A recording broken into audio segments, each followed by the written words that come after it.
হরে কৃষ্ণ। আপনি কি জানেন মানুষের মনই হচ্ছে পরম বন্ধু এবং পরম শত্রু। মানুষ যে কষ্ট পায় মনে মনে, কেননা তাকে কোনো না কোনো কেউ না কেউ কোথাও না কোথাও কখনো কখনো বিচ্ছেদ করিয়েছে, কখনো কখনো দুঃখ দিয়েছে, কখনো কখনো অপমান করিয়েছে। তো এই যে কারণ, সেই জন্য সে দুঃখ পেয়েছে, মানছি কিছুক্ষণের জন্য। কিন্তু তার জন্য যদি সে বছরের পর বছর ধরে সেই দুঃখকে মনে করে, সেই স্মৃতিকে মনে করে, তাহলে তার ভবিষ্যতে খুব খারাপ হওয়ার সম্ভাবনা। কেননা অন্তর্যামী ভগবান সব জানেন। আপনি কোন কোন জন্মে কি কর্ম করেছেন, কার সাথে কি খারাপ ব্যবহার করেছেন, কি কর্ম করেছেন, এই সব কিছু জানে। হয়তো আপনি এই জন্মে সেটা পেয়ে গেছেন কারো কাছ থেকে। এতে আপনার উচিত ভগবানকে ধন্যবাদ দেওয়া, যে ভগবান হয়তো আমি এর থেকে বেশি পাপ করেছি। কেননা যদি মানুষ না করে তাহলে সেই লোক আপনার সাথে কেনই ব্যবহার করলো। তার মানে এটা হতে পারে যে আপনিও কোনো না কোনো জন্মে এর থেকে খারাপ ব্যবহার করেছেন, খুবই দুর্ব্যবহার করেছেন। ওই হিসাবে যদি তুলনা করে আপনি দেখতে পারেন, আপনি হয়তো অনেক কম বেদনা, অনেক কম যন্ত্রণা বা অনেক কম কষ্ট পেয়েছেন। অর্থাৎ আপনাকে খুশ হওয়া দরকার যে ভগবান আপনি আমাকে রক্ষা করেছেন, আমার বিপদ অল্পতে কেটে গেছে। সেজন্য সেই লোকগুলোর প্রতি আপনার কৃতজ্ঞতা স্বীকার করা উচিত যে তোমরা আজকে আমার আপন বলে হয়তো আমাকে কম কষ্টতেই বুঝিয়ে দিয়েছো বা আমাকে কম কষ্টতেই মাফ করে দিয়েছো। আপনি যদি সেই সমস্ত লোকগুলো যে আপনার সাথে খারাপ করেছিল তাদের আপনি খারাপ চাচ্ছেন এখন, যে এত কিছু আমার সাথে খারাপ ব্যবহার করার পরেও তারা তো সুখে বাস করছে, খুবই আনন্দে আছে, আর আমি শুধু দুঃখই করে যাচ্ছি, এর কারণ কিন্তু অন্য কেউ না, তারা না, এর কারণ আপনি স্বয়ং নিজে। কেননা আপনার মনই হচ্ছে আপনার পরম বন্ধু, আপনার মনই হচ্ছে আপনার পরম শত্রু। আপনি মনকে কন্ট্রোল করুন, মনকে বশ করুন আপনার বুদ্ধি দিয়ে, যে এই জিনিসটা যে ঘটেছে আমার সাথে এটা খুবই সামান্য ঘটনা, এর থেকে বড় কিছু হতে পারত। সেজন্য তাদের ধন্যবাদ দিন। যখনই আপনি তাদের মাফ করে দেবেন, ধন্যবাদ দেবেন, তাহলে আপনার জীবনটা ধীরে ধীরে পরিবর্তন হবে। কেননা আপনি একদম পাপে জর্জরিত আছেন। আপনার পা থেকে পায়ের নখ থেকে চুল পর্যন্ত পাপে ভর্তি, সেটা আপনি বুঝতে পারছেন না। এবং সেই পাপের দরুনেই আপনি মনে কষ্ট পাচ্ছেন, আপনার জীবনে কষ্ট পাচ্ছেন, আপনি পরিবারে কষ্ট পাচ্ছেন, আপনি কাজে কর্মে কষ্ট পাচ্ছেন।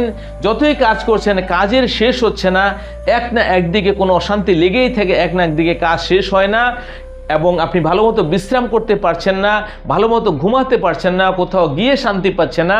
এর কারণই হচ্ছে আপনার ভিতরে অনেক পাপ রয়েছে, আর আপনি দিন দিন আরও পাপ জমা করছেন। আপনি সর্বপ্রথমে মাফ করতে শিখুন।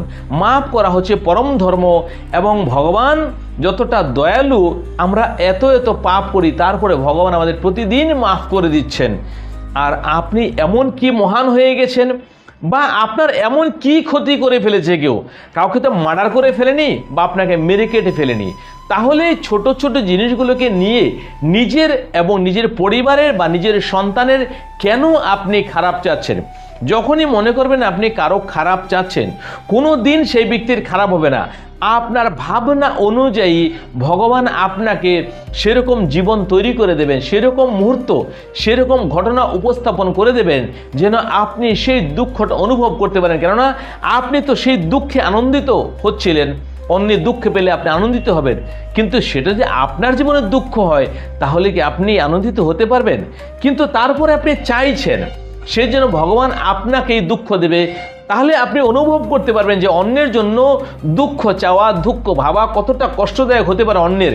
কিন্তু ভগবান তো সবার পিতা, উনি তো আপনার একজনের না, বা ওনার একজনের না। সেজন্য আপনাকে বিচক্ষণভাবে শান্ত হয়ে মনকে স্থির করে সেই সমস্ত লোক যারা আপনার সাথে অন্যায় করেছে তাদের মাফ করতে হবে, নিজের মনকে আনন্দিত করতে হবে। আপনার ভাবতে হবে যে আমার ভাবনা দিয়ে আমার পরিবারের ক্ষতি হবে, আমার সন্তানের ক্ষতি হবেই হবে।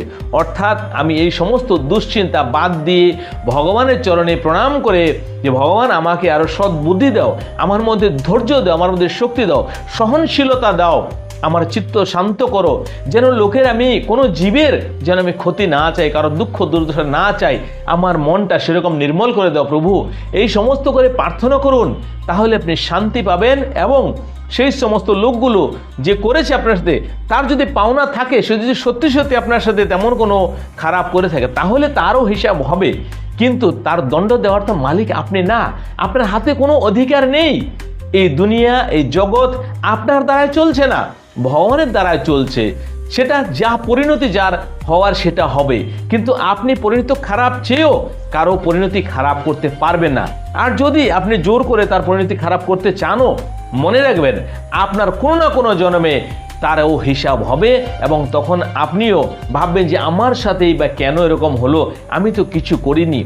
ঠিক এরকমই আপনি হয়তো কোনো না কোনো জন্মে কারো না কারোর সাথে দুর্ব্যবহার করেছেন, তারই পরিণামস্বরূপ আপনাকে লোকে দুর্ব্যবহার করেছিল।